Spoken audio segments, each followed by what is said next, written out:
we're trying to promote that there are different types of potatoes, not just brushed and washed, or red skin and white skin. There are so many different types with different attributes which can really enhance a meal. This is The Producers. I'm Dani Valent. Louisa Dunn farms potatoes, beef and sheep in Blackwood, an hour north of Melbourne. A city girl from Brighton who married into a fifth-generation farming family, Louisa has learnt more about potatoes than she knew there was to know. There are more than 4,000 types of potatoes, and the Dunn family is proud to grow around 20 of them, both for chipping and sending to market. Louisa has become a keen advocate for regional farming communities such as hers. She's a huge rep for the Great Trentham Spudfest, which celebrates local potato farming families every autumn. So my name's Louisa Dunn. I'm on Dunn's Family Farming. We're outside North Blackwood, or we're in North Blackwood, which is just outside Trentham, so near Wood End and Dalesford. We grow potatoes, which we sell for both markets, and also we sell potatoes which are used for a chipping company to make French fries. We also have beef and beef cattle, so we've got Angus and Charolais cows, and we've also got sheep. So across the board. The Dunn family has been on this farm since the 1860s, initially supplying food to nearby miners looking for gold. How have things changed? So the Dunn family started farming in this area in 1865, and we still have the original homestead. And the most amazing thing was seeing the original building permit, which says, it was quite interesting to see the building permit, which is pretty much the plans for the homestead, which was lovely, back in the 1800s. They've been growing vegetables and initially providing it to the miners that were located in Blackwood, and they would provide fresh vegetables and fruits and also meats as well. And we've just kept going. So I think we're up to fifth and sixth generation. So we've got two nieces that help out whenever they can, and they enjoy it. They've been on the potato harvester this week. And we have a 3-year-old who's attempting to round up cows at the moment, but we'll see how that goes. But it's lovely. It's lovely to be having a real sort of farm experience, even though we're only about an hour and 15 minutes away from Melbourne city centre. The family has been there for generations, but Louisa only came to farming recently. Her appreciation was at first academic, then love found a way. So my husband and I met through the most conventional way, online dating, some 14 years ago. I'm a city girl. I'm from Brighton, and had no idea about farming and really no idea about gardening, and worked at Melbourne University with the Faculty of Land. It used to be called Faculty of Land, Food and Environment, and Melbourne School of Land, Food and Environment. And the students were just amazing. I worked with a lot of the agricultural students, and they just had a bit of sass and pizzazz about them, and you just never knew what was going to happen. It was really lovely. And they encouraged me to go into a Master of Agribusiness with Peter McSweeney, who was the course coordinator.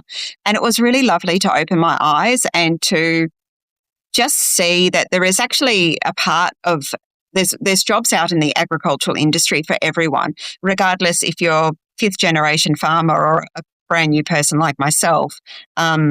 There definitely is a lot of different avenues to go into, and we're constantly looking for workers. So it can be from everything from having a summer job working in the shearing sheds and being a rouseabout through to, promoting new AI technologies, and things like being a drone operator, identifying weeds in the paddock, and also looking at the health of the paddocks. Farming is a steep learning curve. Louisa has found what she's good at and what she still has to learn. Oh, well, I've learned I'm not a very good tractor driver. Does that help? First time I learned how to drive a tractor was with the potato harvester on the back. And you just need to be concentrating the whole time. And the funniest thing was my husband could tell when I wasn't paying attention because I didn't drive straight. I'd be off onto the next row of potatoes by mistake, and he'd be looking around going, oh, there's a kangaroo. The city girl has seen a kangaroo. Go back on the road, Louisa. And now I don't do it as much. I do still do it for when wedge-tailed eagles fly over. I do forget what I'm doing. But look, it's amazing to see. The soil health here is just so phenomenal. The other day we were digging just with hands in the soil, and it was lovely. It was, there was worms, there was slaters, there were little bugs crawling all through it. It just felt lovely in your hands, even though you're digging up potatoes. And yes, it's part of my job. It was also a lovely grounding experience, and you just don't get that when you're surrounded by concrete. As well as the practicalities of being on the land, Louisa sees opportunities to communicate the realities of food and farming to people who are disconnected from primary production. So the food system for me, I feel there's a real disconnect, especially with school kids. So initially I was a primary school teacher, and children were horrified to see me eating raw vegetables like a cucumber and tomatoes and carrots with dip. And they kept saying, oh, it has to be cooked. You can't. And I'm like, no, you can. These are things you can eat raw. And then also that disconnect of you're eating vegetables raw and at lunch. And, that was another thing. Where's your sandwich? Well, not everyone has sandwiches. There's amazing foods out there. You don't need to do that. But even now, it's that funny thing of, there's so silly jokes out there, or how do you get chocolate milk? Well, it's a brown cow, and yes, they're jokes, but there are little people out there who believe that. And the job of the farmer is to provide that link to say, well, actually, potatoes come out of the ground. They come in different sizes, different colours, different shapes, different varieties. And I did a talk a couple of years ago, and, just doing some research for that talk to a gardening group. And I said, there's over 4,000 varieties in the world. And, we grow 25. But can you even imagine? I can't even fathom what 4,000 varieties would look like. But, they're different colours and textures and little subtle flavours and big hit flavours, and the properties and how they cook, they're all so different. And I think the concept of having mashed potato to sort of slop up the gravy is the wrong way to look at the potato. The potato itself is actually a really fantastic vegetable, and it can be quite delicate in its flavours, and you can really enhance it by using, let's say, a bit of olive oil, and it plays off it, or you can use butter, and that brings out a different flavour again. And it's one of those childhood memories too. Growing up, I have a Danish mother, and she always gave us boiled potatoes. But in the 80s, they were very floury, and they sort of dried your mouth out. And now I say to my mum, I'll have this one, have a Dutch cream. And she's like, yeah, this is like a Danish potato when I was a child. And so that's also a lovely thing to be able to pass on to people too. Louisa is very chipper about potatoes now, but it hasn't always been that way. I think my mother overdid the potatoes, the floury potatoes in the 80s, and I sort of shied away from them. And I was sort of, there's always the talk about, well, potatoes are, they're fattening, or they're bad for you. No, the potato itself is not bad for you. It's when you put the sour cream and the cheese and the, everything else on it. If you're having the baked potato, or, you put tons of, duck fat to make them beautifully roasted. But being able to just go out into the veggie patch that I started when I first met my husband, and, get zucchini, carrots, parsnips and potatoes was just lovely. And it was also a bit of naive cooking in my experience, because I was like, right, I think I'm going to roast pink for apple. And everyone said to me, no, pink for apple's a salad potato. It's like a kifla. You make it into beautiful salads. Well, no, I found out it works amazingly as a roast potato, and, I really enjoyed that. And then I also liked freaking my friends out when they would come up to visit, and I would throw in some cranberry reds, and I would throw in a crimson pearl, which is magenta, and put them in the roast, and they would all be sitting there going, "What else have you got?" And it was like, "Oh, okay, so I can try that and push things a little bit further with my friends," and they seem to really enjoy it. We get used to having potatoes year round, but they're a seasonal product. How does the year roll when you're a potato farmer?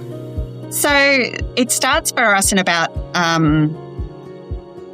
October. We start to prepare the potato seed. So with the potato seed, you can either have certified seed, which are all a specific size, or you can use some of the leftover potatoes from the previous season, which is what we do for a couple of years.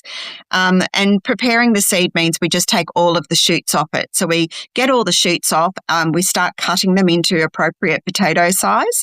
So potato size for us, we would say, is about 4 to 6 centimetres in length.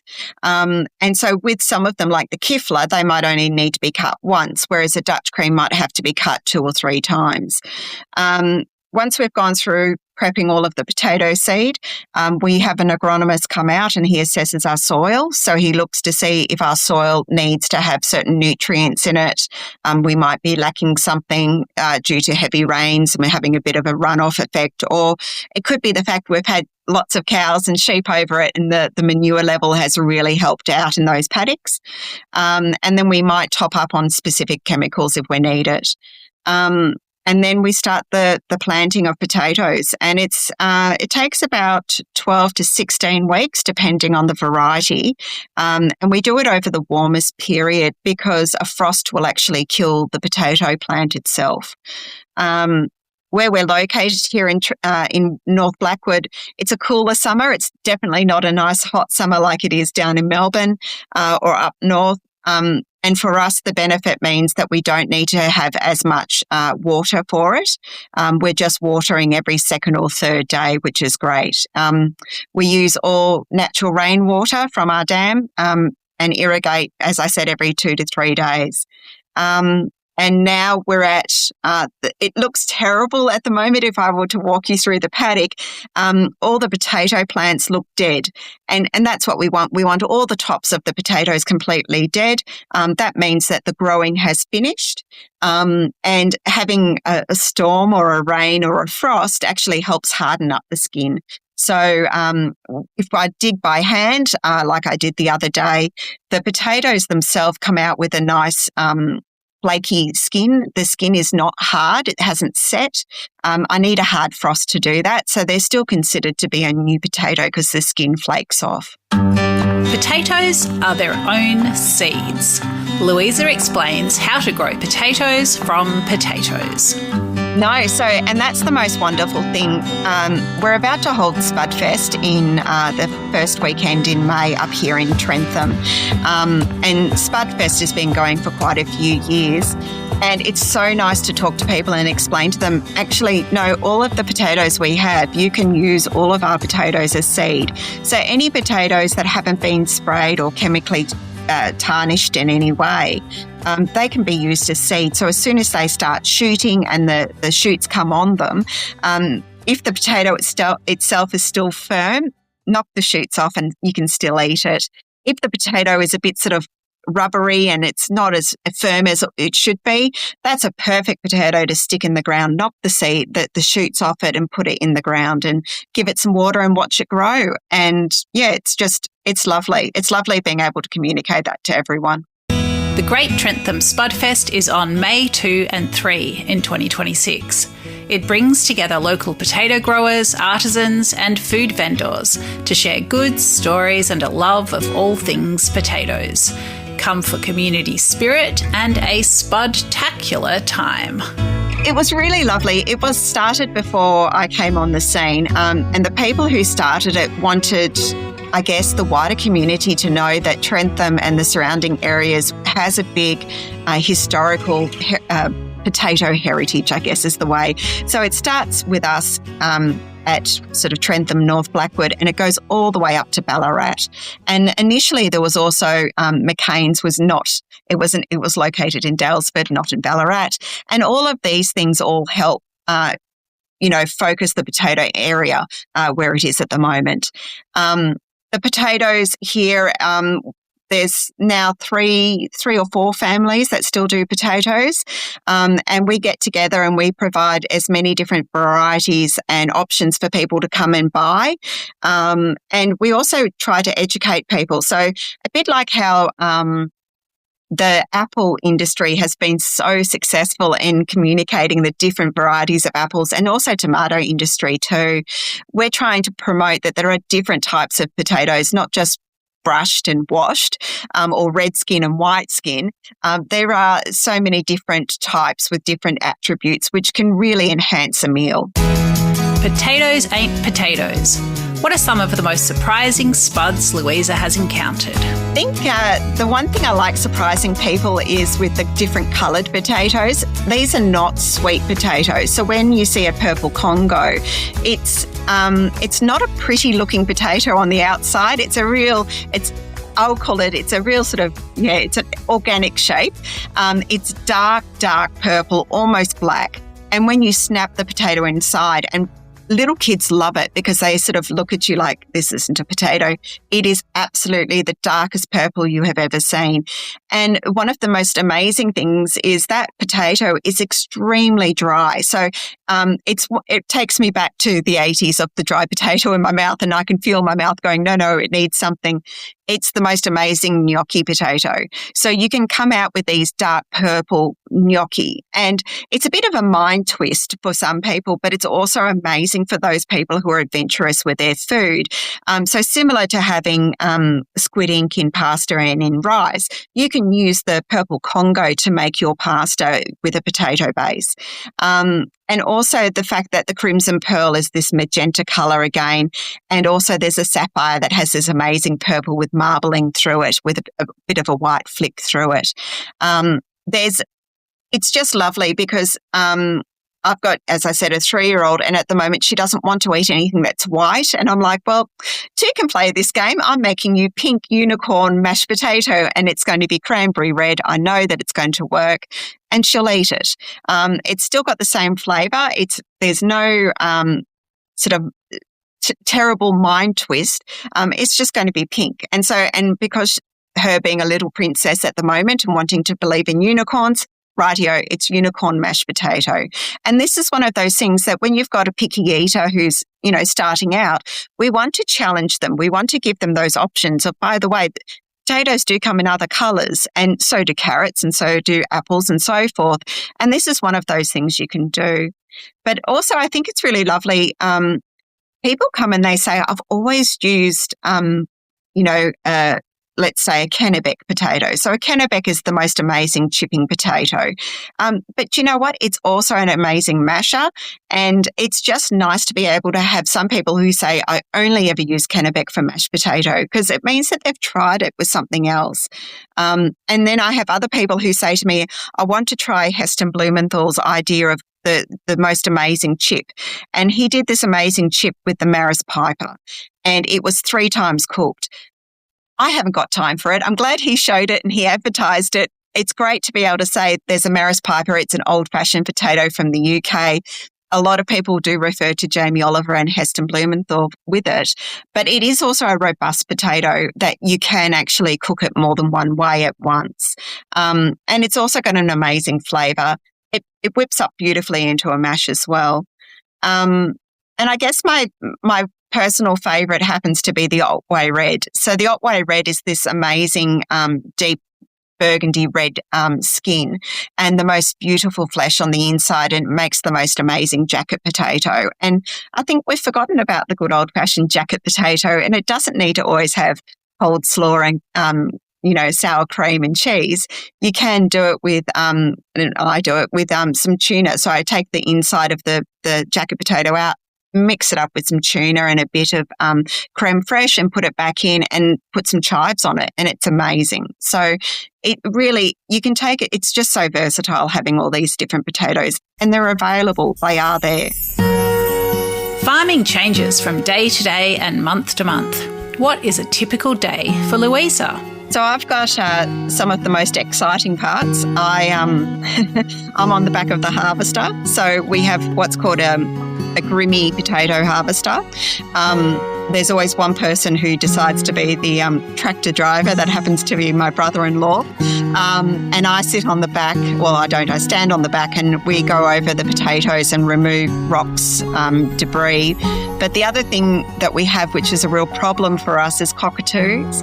So the cockatoos are really cheeky and they've figured out the green potatoes on top, they don't like them anymore. They've changed their taste buds.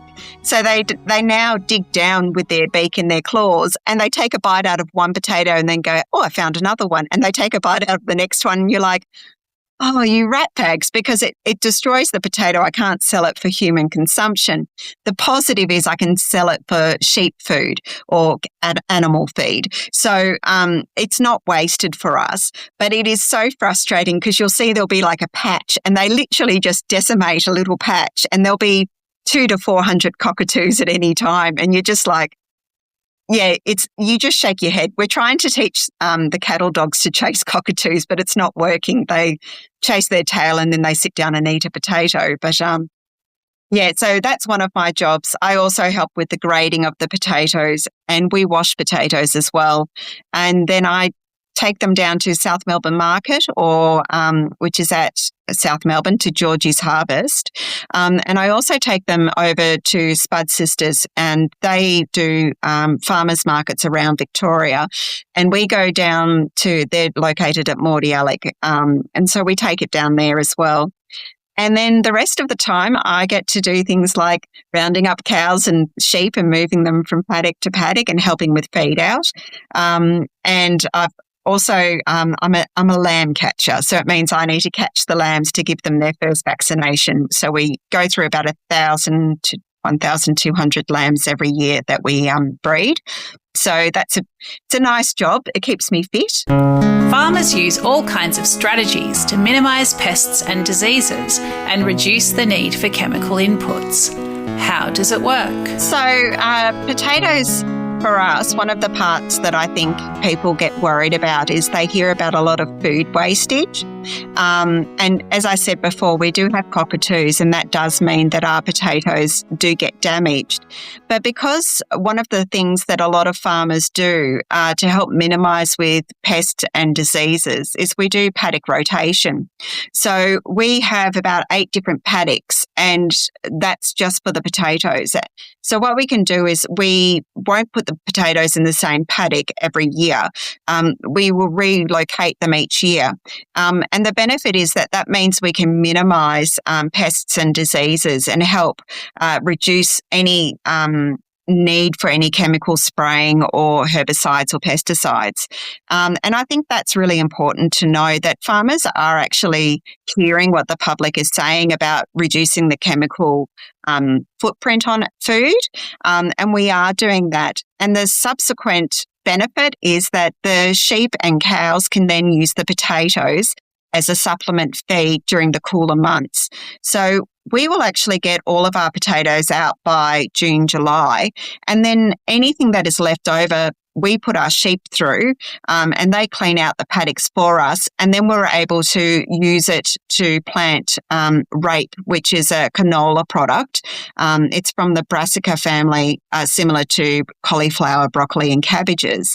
And we use that then to fatten up our sheep or our lambs during the summer months. So we're able to luckily get 2 uses out of the same paddock during the 12-month period, which I think is a great, smart way to do farming for us. And one sort of bounces off the other. So it means we also don't need to then add extra chemicals into the ground for the second crop, which is good for us too. And I think the other thing is that with potatoes, if you're growing them at home, just remember, don't pull the potatoes out of the ground when the shoot, the top of the plant of the potato itself is green. So that actually means that the potatoes are still growing. When the potato has completely died off and looks like straw, it just sort of crumbles up. The stalk crumbles up in your hand and it's quite crunchy. Also quite similar to sugarcane. That's the time when you can go digging. And if you do get frosts or harsh weather, that will also benefit in hardening the skin so that it's a weathered skin, so it's easier for you to store. It won't go off as easily as a new potato. One of the other things which is I only just realised, or not in the last 14 years, a chap potato just means a small size potato. So chap potatoes are actually, I can pull up, let's say, a Dutch cream, and I'll have maybe 12 Dutch cream that are big, lovely, luscious, 10 centimetre size, 8 centimetre size, and I might get 2 or 3 which I would consider to be chats. Now, a chat, just as I said, it's a small potato that decided that was how big it was going to grow and not much bigger. And by using the chat potatoes, it means that we're able to still use a product that there is absolutely nothing wrong with. And in fact, sometimes they're actually more attractive, especially if you're looking at a dinner party or something like that. A chat potato certainly looks smart on the dinner plate, and the flavours are still there. It's a fully developed potato. It just didn't want to grow any bigger. Multi-generational farms can have their challenges. Louisa's academic background and use of technology gives her interesting insights into what happens on the farm. She's noticed that science and intuition sometimes lead to the same conclusions. Farmers are definitely growing and adapting with each generation. So my husband's family, we are a multi-generational farm. So my father-in-law is still very much involved in the farm. My husband and his brother are very much the next succession plan ready to go through. And there are different ideas. So part of my agribusiness degree was looking at innovation and how we can adapt and change and make things better, whether it be minimising carbon footprint or minimising chemical exposure. And one of the things I've noticed is that in some cases, the farmers are doing it because it's actually been tried and tested through history. They just didn't know to name it as such. So one of the benefits at the moment is using the drone technology. So we can use the drone technology and fly over the 25 different potato varieties. You can see the difference in the potato varieties because the foliage of the potatoes is slightly different. And also the flower colours are very different. And you can also see, like the Dutch cream, as I said, it takes about 16 weeks to complete its growth cycle. So it is still quite green at the moment. So when I fly the drone over, I can see where the Dutch cream are, and I can also see where the Blackwood Gold are, because they also are a potato with a longer gestation period, I guess, or growth period. But also that drone technology can also be used to identify areas in the paddock where there are excessive weed or excessive water, or it's a pooling area where water gets bogged and logged in. And you can also it's really lovely to see, especially in the springtime, you can see the animal track marks in the paddock. So is it they're doing these track marks because that's the quickest way to get to the water? Or is there something in the end of that paddock that makes them very thirsty and I need to investigate? Maybe there's a bit of salinity in the soil, or maybe there's some sort of weed growing and they don't like it and they eat it, and then they need to all go back to the troughs for water. So being able to see the markings of where all the cows and the sheep go walking through the paddocks, that's also been a great benefit using this new technology. And also the larger drones are able to go out and do specific spot location for spraying of chemicals, for whether it be herbicide or pesticides. So if we're looking outside our potato paddock, we might use a drone technology versus spraying the whole paddock. So again, we can target spray just one area. And that's a really great way to minimise pests and diseases too. But I guess the thing we all worry about is food integrity and also security. And just recently, with what has happened overseas with fuel prices and also fertilizer, it does have an impact. The impact isn't actually now. The impact is going to be on the customer, the consumer in, 6 to 12 to 18 months when the next crop may not be able to be grown because of the costs. So one of the things we're looking at now is we've already had almost a doubling in fertilizer pricing from 3 years ago to now. And now we've got to probably pay again another increase. And these are increases, and it's really difficult because we want to keep the potato at a cost-effective level that supports Australian, consumers. And we're trying to do that. And so we just try and work around it, but we do understand that it is very difficult. But we also want people to buy Australian. So we're trying to keep being as competitive as we can. There are lots of contemporary theories about farming, many of them looking at ways to minimise the use of chemical fertiliser and pesticides while maximising production.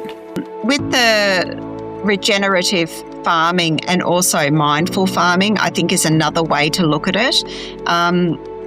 By being mindful in what you put in the ground and being mindful of how you do it, there are other alternatives just to chemical fertilisers, and you can do things like by planting crops. We can use nitrogen-rich or nitrogen-holding crops into the grounds, and we can use different types of fertilisers. So the fertilisers can be everything from a seaweed fertiliser through to using the slurry from, well, it's not the nicest word, but that's what I would call it, the slurry from the dairy industry. So using the urea and the fecal matter from dairy industries and having that on your paddocks as well. There's a lot of ways that you can reduce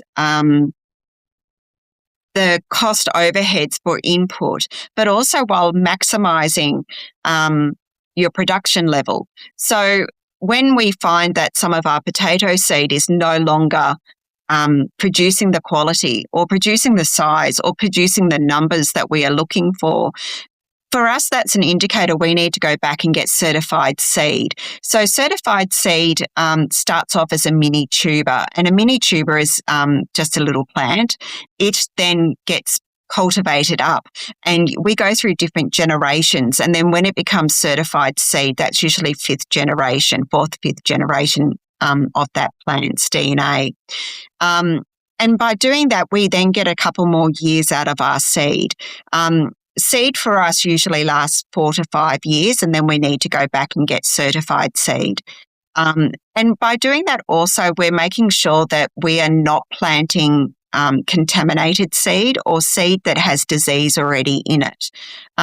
It was really upsetting to hear that mop head virus has come into the potato industry.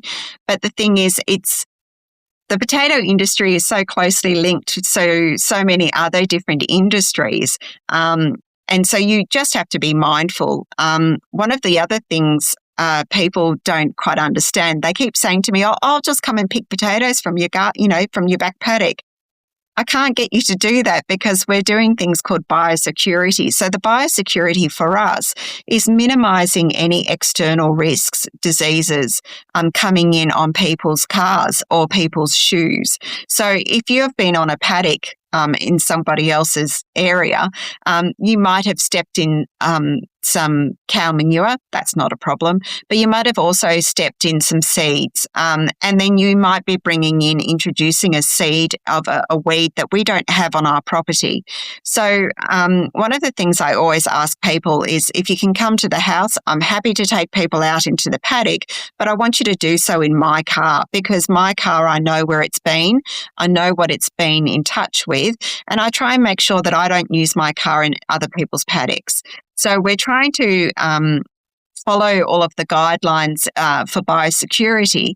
And this is part of the reason why farmers do get upset when they see people who turn up in their paddocks in their own vehicles, because it's something that you may not be 100% mindful of, but we just want to be careful and not introducing any type of diseases back into a farm that doesn't have it.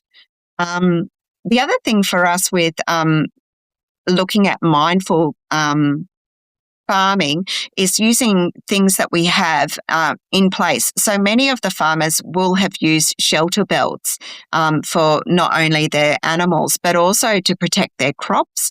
So shelter belts have been one of the great things. I know that some people feel that farmers aren't providing shelter in the middle of the paddocks, whether that be for animals, but that's because we're providing it along the fence lines to help with shelter belt sort of areas. And for us, we certainly have a shelter belt around the potatoes, and we find that when we've had those strong winds, the potato crop itself has been protected because of that. And so that's also a lovely thing.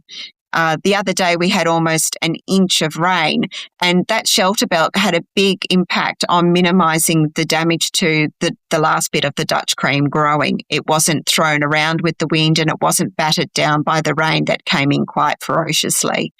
But everything is changing. Climates are changing, the environment is changing, how people are using the environment is changing.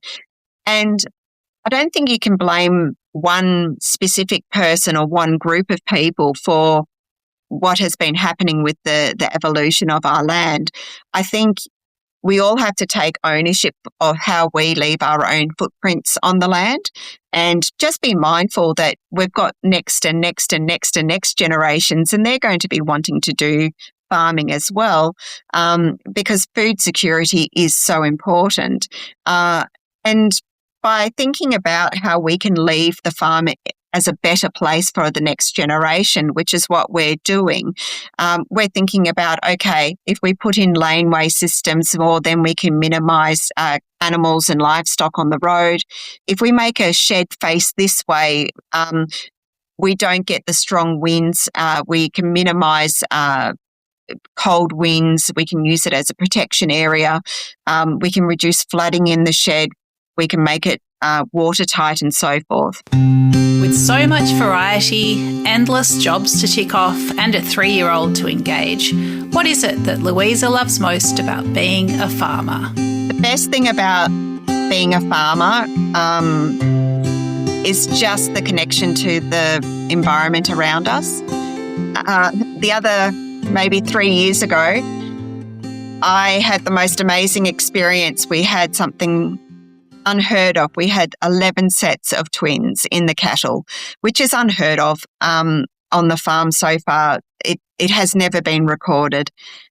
It was just the most amazing thing to see cow after cow having another set of twins. And it was just really amazing to see the father-in-law just sitting there looking back and thinking how amazing that was. And then we've tried to replicate it with food and water and feed and paddocks, and it hasn't worked. So there are some things in the world that is still out of human control, which is, I think, something that is amazing, that we have to realise we're not actually in control of everything.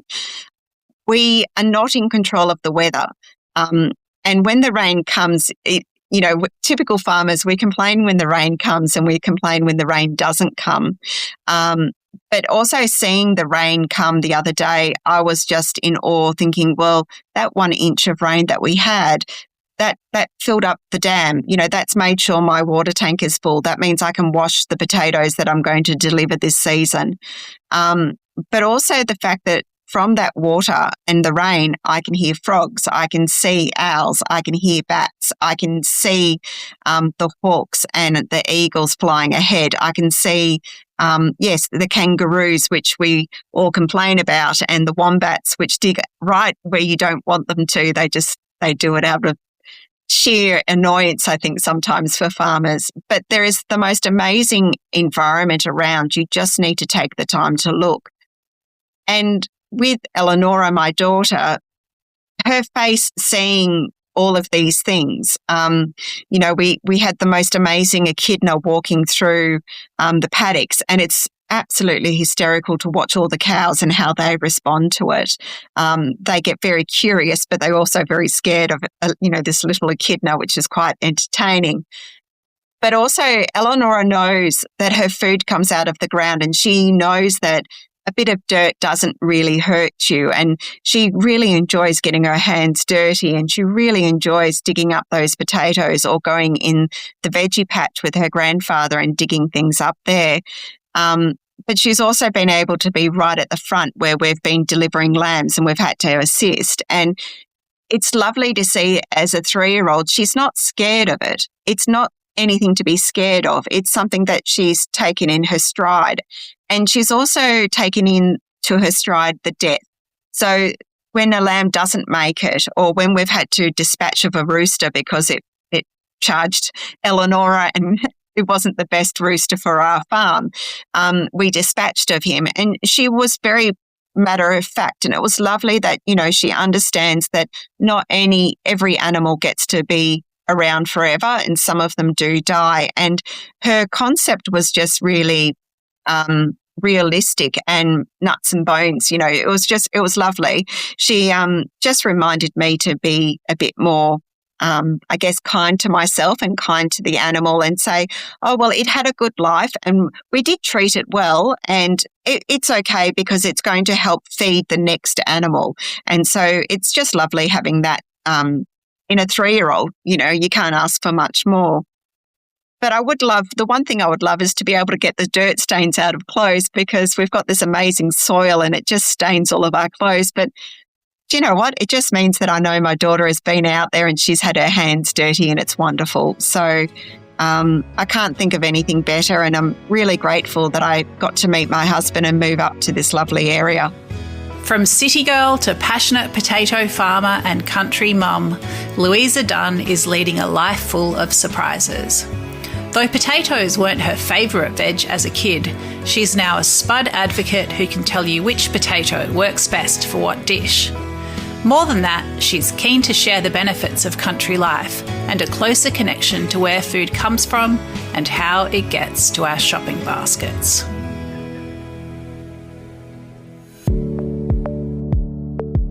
This is The Producers, a Deep in the Weeds production. I'm Dani Valent. Stay tuned as we talk to some of Australia's best farmers, makers and growers. Follow us on Instagram at Producers Podcast, or contact us via deepintheweeds.com.au.